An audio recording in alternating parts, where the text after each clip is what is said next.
Hey, friends!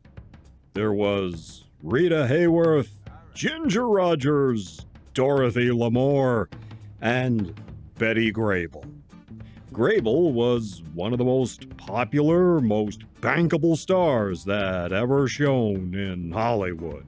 And this time, I have a movie for you that showcases her many talents, namely, the beautiful blonde from Bashful Bend, a comedy western from 1949.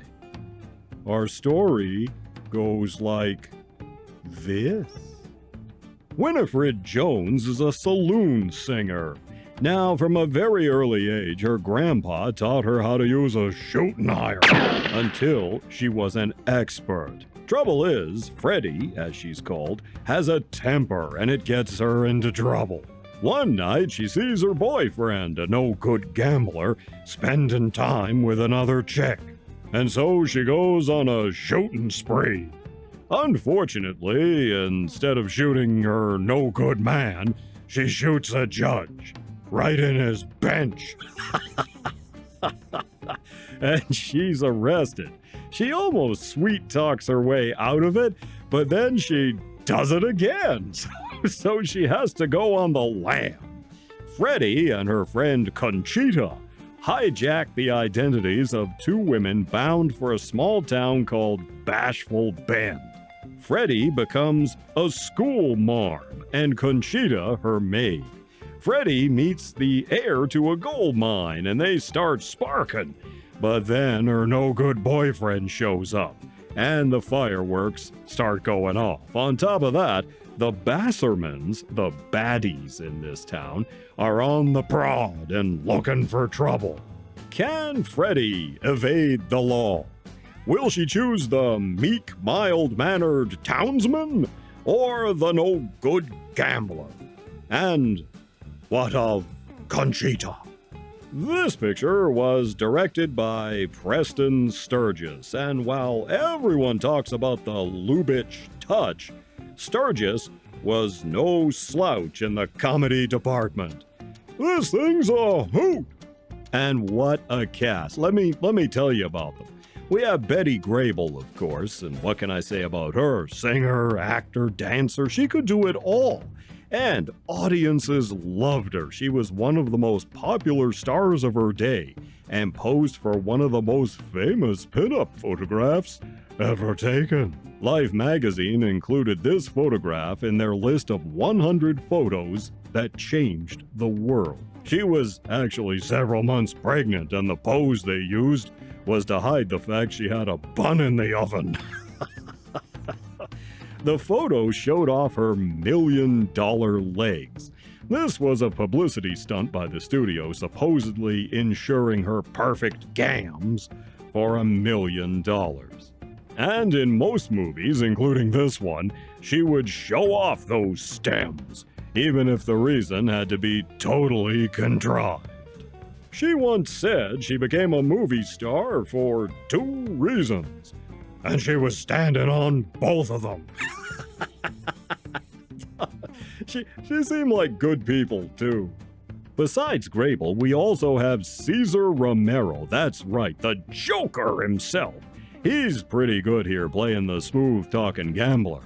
The famous singer and all-around entertainer Rudy Vallee plays the meek love interest Charles. Conchita was played by Olga San Juan, the Cuban cyclone.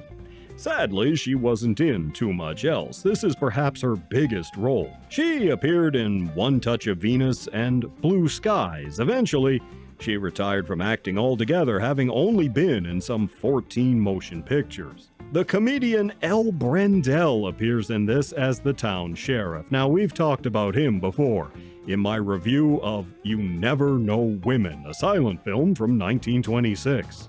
He was actually an American of German descent, but crafted his Swedish persona when he went into vaudeville due to anti-German sentiments at the time. It served him well, and he was dubbed America's sweetheart.